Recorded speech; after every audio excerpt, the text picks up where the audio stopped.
Recently, I was asked to come up with my 10 best leadership ideas. I ended up with 12. If you were asked to list the best leadership principles you've read about, seen, observed, experienced, what would they be? Compare them with mine in this episode. Welcome to Gleaning Mustard Seeds with Jerrie Barber. Mr. Barber is a preacher, a ventriloquist, a barefoot runner, and writes 2 blogs. When Jerrie communicates, he encourages people, try not to learn very much. Find a mustard seed. In the next few minutes, try not to learn very much. Look for something you can do to move a mountain, remove a stumbling block, or provide a stepping stone for yourself or someone else. And now, here's Jerrie with this week's mustard seed. Here are my best leadership ideas. 1. We have in our congregations the leaders we want, the leaders we deserve, the leaders we've taught and trained, and the leaders we prayed for. If we want better leaders, the best time to start is 2 generations ago. If we didn't do that, the best time to start is now. 2. Perhaps the best way to train leaders is not to train leaders. Develop disciples of Jesus. Select from those devoted disciples men who can and will lead. I find very little in the Bible about training leaders. I see a lot about making disciples by baptizing them and teaching them to obey all that Jesus has commanded. I see much about a group of believers selecting outstanding men to lead when they're needed. 3. Family rules are usually unconscious, unspoken, understood, and contradictory. It can improve the following of Jesus and leading others when we think about and discuss our rules. That is, the habitual way we do things. People like us do things like this.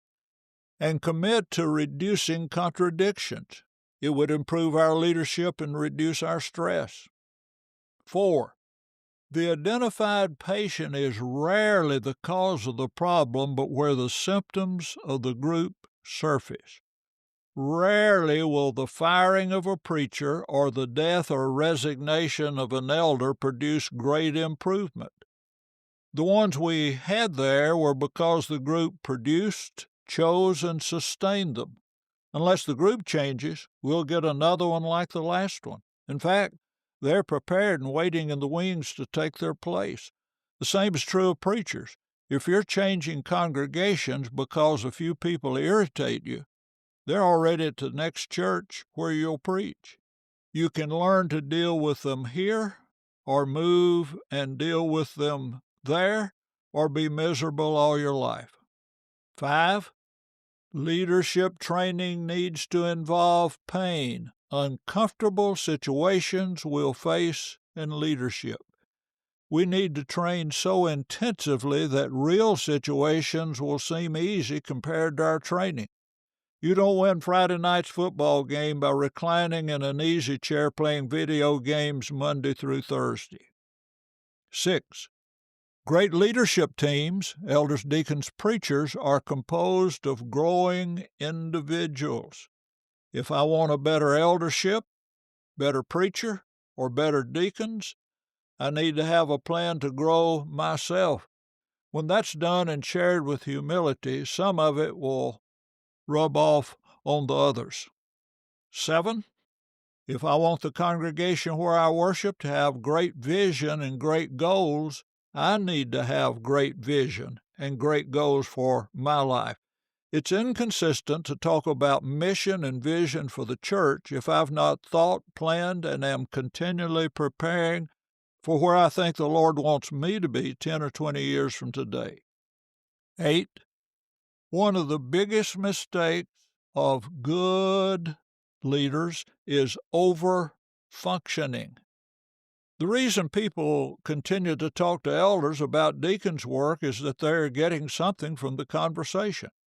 When there's a revision to the Bible, I suggest an amendment to the qualification of an elder. Here's what I'd like for it to be. An elder must be one who doesn't know where the thermostat is. and if he found it, he doesn't know how to work it.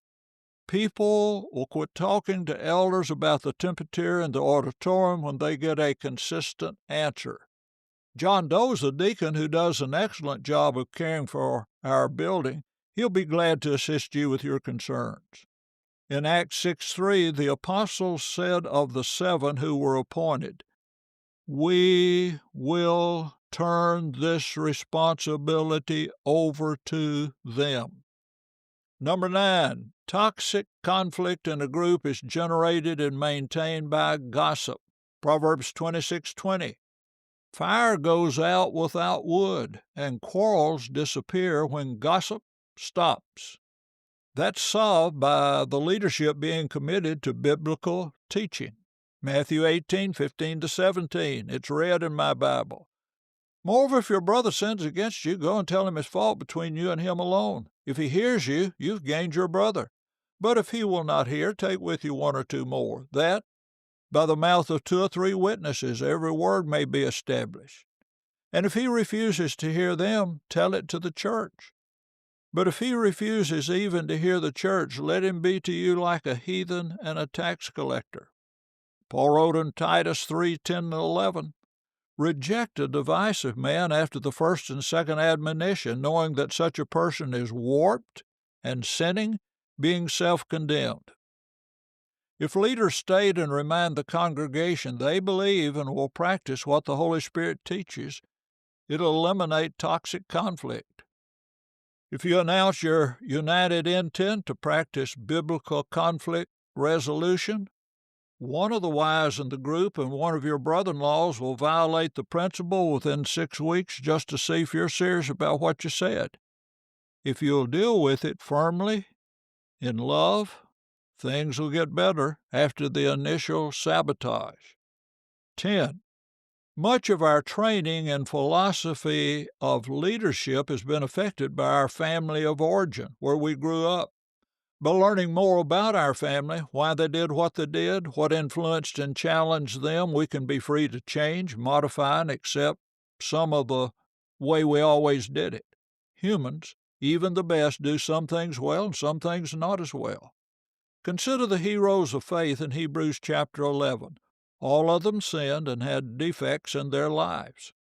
The Holy Spirit said to follow their faith, not their sins and mistakes.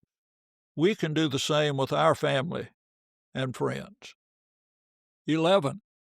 When shepherds shepherd shepherds, shepherds will better shepherd the sheep.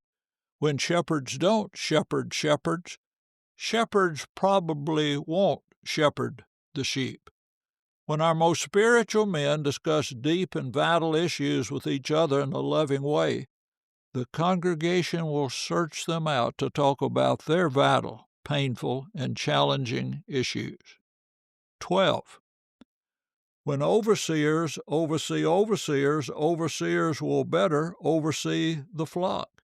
If overseers don't oversee overseers, overseers probably won't adequately oversee the flock. When a group of leaders hold themselves accountable to grow and exemplify Christ-like character in life, they'll be able to lead the flock in Christian growth by example and encouragement. The key verse, Acts 20:28. Therefore take heed to yourselves and to all the flock, among which the Holy Spirit has made you overseers, to shepherd the church of God which he purchased with his own blood. That's my 12. What were yours? Did you find a mustard seed you can plant in your life to make a habit and move a mountain? Thank you for listening to Gleaning Mustard Seeds with Jerrie Barber. If you found a mustard seed, send a text or email with the link to a friend. This podcast was brought to you by Jerrie Wayne Barber, sales manager with AmeriPro Roofing. AmeriPro Roofing has been around since the year 2000 and has had an office in Franklin, Tennessee for the last 10 years. We have installed well over 200,000 roofs nationwide and are excellent at replacing roofs, gutters, and siding. We are reasonably priced and outstanding at working with your insurance, which helps minimize your out-of-pocket expense.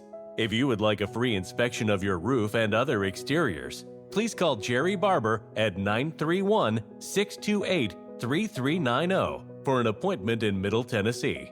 AmeriPro Roofing. Standards through the roof. Thank you for listening. Jerrie looks forward to next week as we continue to collect and plant mustard seeds.